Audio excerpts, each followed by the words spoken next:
यहाँ चाहिँ मासु फ्राई हुँदैछ।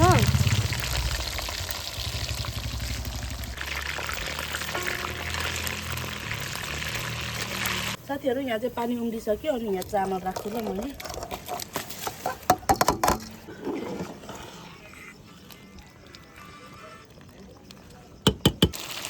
साथीहरू यहाँ चाहिँ मासु पाक्दैछ, मटर पनि यहीँ राखेको। सबै राखिदेऊ अब त लास्ट हो नि त। अनि यो ग्रेभी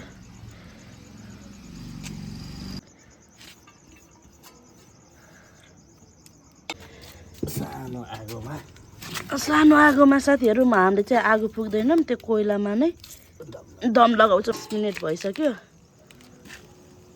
पाकिसक्यो हो साथीहरू। अब यो चाहिँ हेलो एभ्रिवान, नमस्कार, छोटले स्वागत छ हजुरहरूलाई मेरो युट्युब च्यानलमा। म शारदा नगर। आशा छ हजुरहरू सबैजना सन्चै हुनुहुन्छ होला र म पनि सन्चै छु।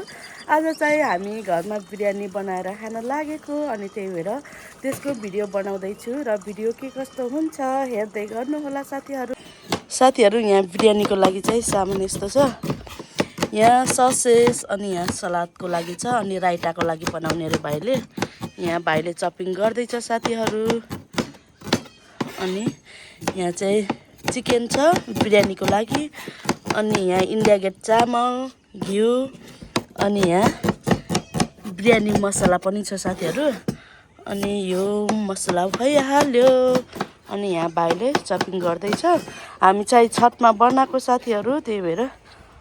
अनि यहाँ चाहिँ मासु फ्राई गर्नको लागि तेल तात्तिँदैछ साथीहरू। अनि हाम्रो छतदेखि चाहिँ यस्तो भ्यू देखिन्छ।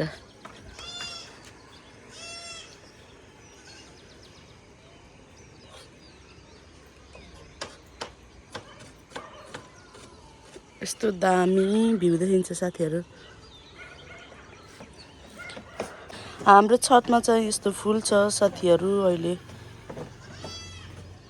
फुलहरू फुल्दैछ अलिअलि।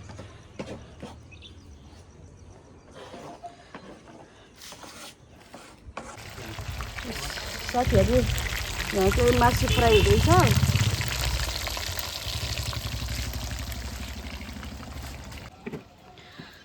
साथीहरू यहाँ चाहिँ भाइले चपिङ गर्दैछ सलादको लागि। अनि भाइले राइता पनि बनाइदिन्छ अरे बिरयानीसित खानलाई। अनि त्यही भएर भाइले चपिङ गर्दैछ साथीहरू।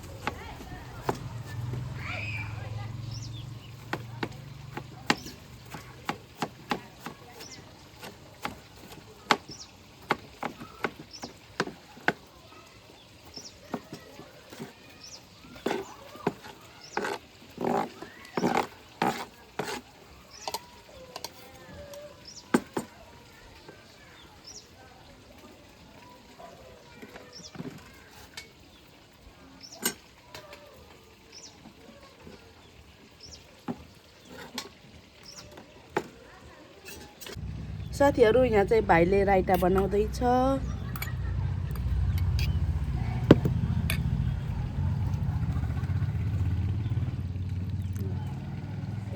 मिक्स गर।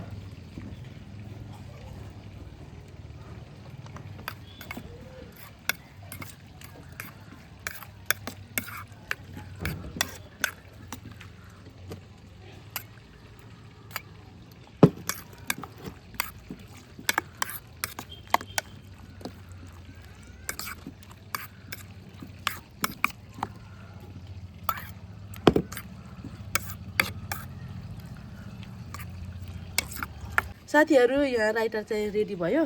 राइता रेडी छ गाइस। ल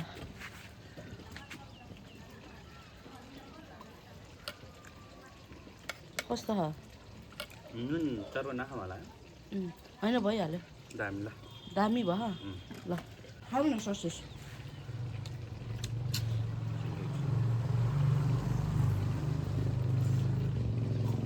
कस्तो छ?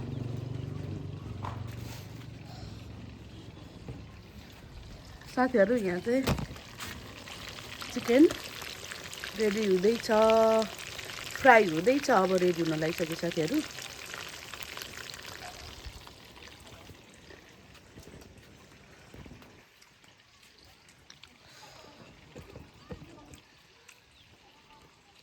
मैले खान्छु ल।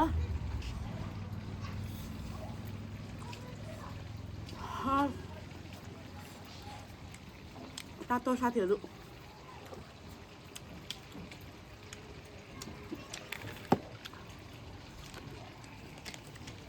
यो चाहिँ बफ ससेज है साथीहरू।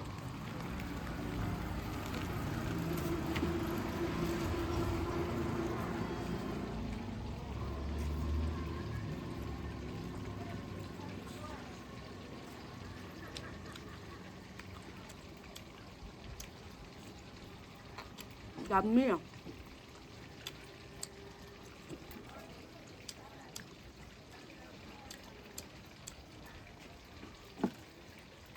दामी छ साथीहरू।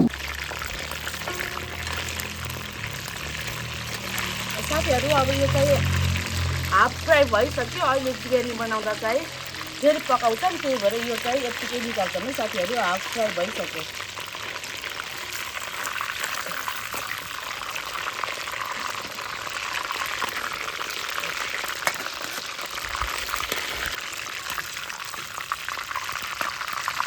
ल साथीहरू,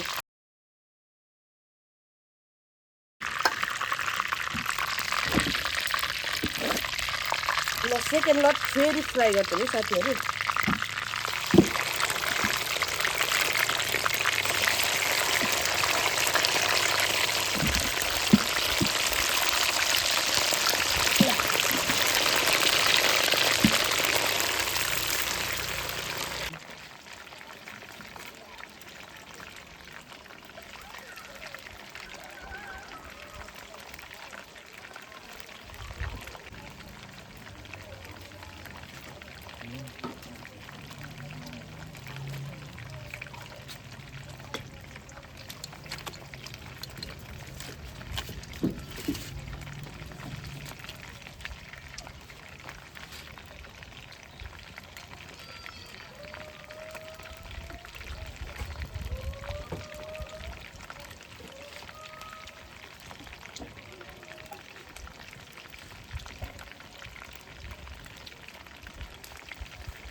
साथीहरू यहाँ चाहिँ मासु रेडी भइसकेको छ, फ्राई भइसक्यो। अब चाहिँ यहाँ चामलको लागि पानी उम्लिँदैछ साथीहरू। साथीहरू हाम्रो घरदेखि चाहिँ साँझमा देखिने भ्यू यस्तो छ।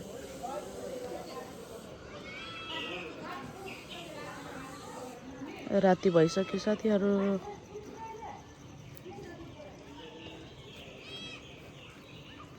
यस्तो राति भइसक्यो साथीहरू। यहाँ चाहिँ पानी उम्लिसक्यो। अनि यहाँ चामल राख्छु ल मैले।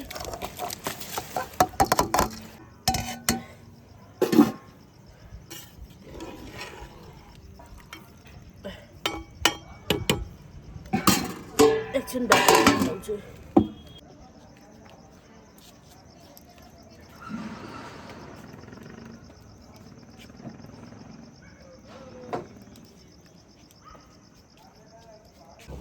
साथीहरू यहाँ चामल चाहिँ उम्लिँदैछ।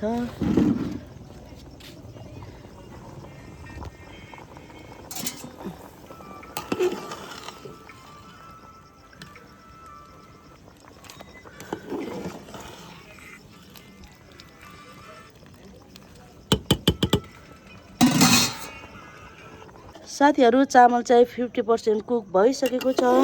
अनि अहिले चाहिँ ग्रेभीसित दम लगाएर फुल कुक गर्छन् साथीहरू। यहाँ चाहिँ म र भाइले बनाउँदैछौँ। राति भइसक्यो साथीहरू। ल यो चाहिँ एकछिन सेलाउन राख्छौँ है त साथीहरू। यहाँ चाहिँ मासु पाक्दैछ, मटर पनि यहीँ राखेको। अब एकछिन पछि चाहिँ यो बिरयानी मसला राख्छौँ साथीहरू। अनि चामल राखेर फेरि बनाउँछौँ। साथीहरू यो चिकन चाहिँ पाकिसक्यो। अब हामीले चामल र यो चाहिँ मिक्स गरेर फेरि दम लगाएर पकाउँछौँ है साथीहरू। यहाँ पाकिसक्यो साथीहरू। यहाँ चाहिँ अब सबै पाकिसक्यो। अब हामीले चाहिँ यो बिरयानी दम लगाउनको लागि तयारी गर्दैछौँ। अनि यहाँ चाहिँ घिउ राख्यौँ। भाइले घिउ राख्दैछ। अनि त्यसपछि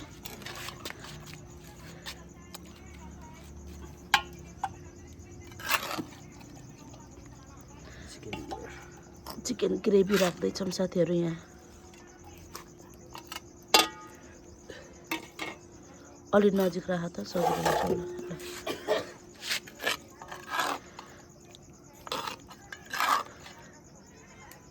ल साथीहरू यहाँ चाहिँ चिकन राखिसक्यौँ। अब चामल राख्दैछ बाबुले, भाइले यहाँ हातले नै राख्दा के हुन्न होला, हात धोइसकेको।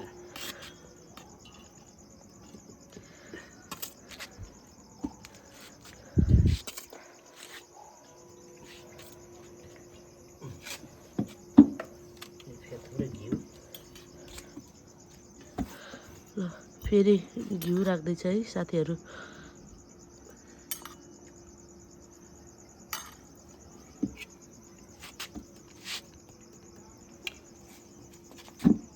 धनिया पनि राख्ने हो कि अहिले लास्टमा फेरि चिकन लिएर आउँदैछ फेरि। ल चिकन राख्दैछ भाइले फेरि।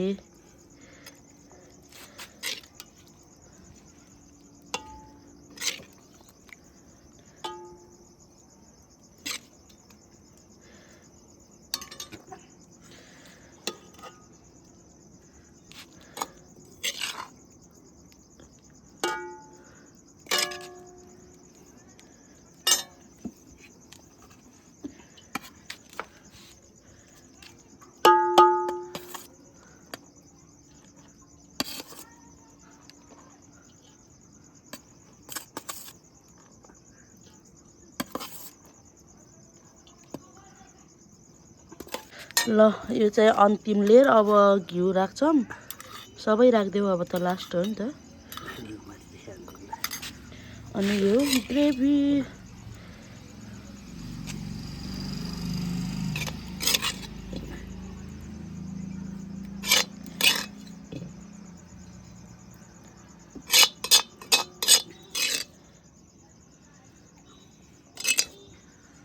मुखमा पानी आइसक्यो साथीहरू अहिले नै।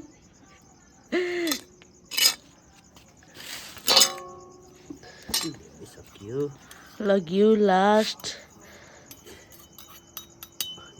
अनि त्यसपछि धनिया र पियाजको पत्ता साथीहरू।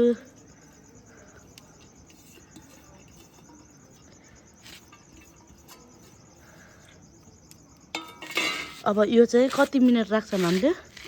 5 देखि 10 मिनट दम लगाउने। ल 5 देखि 10 मिनट दम लगाउँछौँ अरे साथीहरू।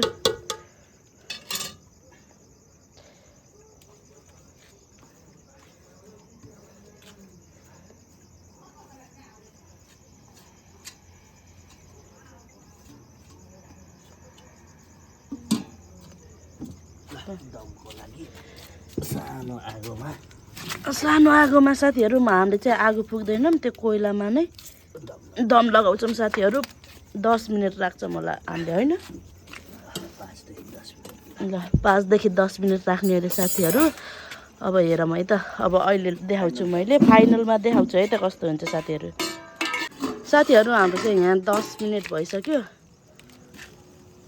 पाकिसक्यो हो साथीहरू। अब यो चाहिँ उतारेर हामी चाहिँ मिक्स गर्छौँ। वाउ, बास्ना त क्या मजाको आएको छ। वाउ साथीहरू यहाँ चाहिँ पाकिसक्यो। हामीले चाहिँ 10 मिनट राखेर उतारिसक्यौँ। अब चाहिँ भाइले मिक्स गरिदिन्छ। वाउ, बास्ना त क्या मिठो आइरहेको साथीहरू। वाउ साथीहरू, खाने भयो मलाई सम्पर्क गर्नु होला, मैले बनाइदिन्छु। यो कपडा चाहिँ माइन्ड नगर्नु ल। वाउ ल ल खतरा बनेछ साथीहरू। कुक चाहिँ केशव बाह्रघरे। साथीहरू हामी चाहिँ खाएर नि भ्याइसकेँ। मम्मी यहाँ आगोमा बसेको। मेरो भिडियो आजलाई यति नै। मेरो भिडियो के कस्तो लाग्यो हजुरहरूलाई कमेन्ट गरिदिनु होला र मेरो भिडियोलाई लाइक सेयर र प्लिज मेरो युट्युब च्यानललाई सब्सक्राइब गरेर मलाई सपोर्ट गरिदिनु होला भन्दै आजलाई यति नै। बाई बाई साथीहरू।